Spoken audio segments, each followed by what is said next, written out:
এলো আবার ফিরে বিশ্ব ইজতেমা, মহান মালিকের অসীম মহিমা।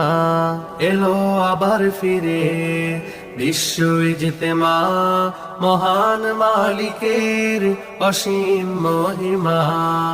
দুনিয়ার মায়া ভুলে এসো দলে দলে, তওবা করে চাইবো মাফি, গাইব রবের উপমা, গাইব রবের উপমা।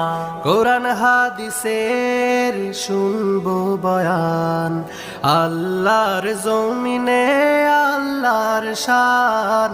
কোরআন হাদিসের শুনবো বয়ান, আল্লাহর জমিনে আল্লাহর শান। জিকিরে ফিকিরে জাগাবো এ প্রাণ, ভাঙবে সব ভুল চিনবো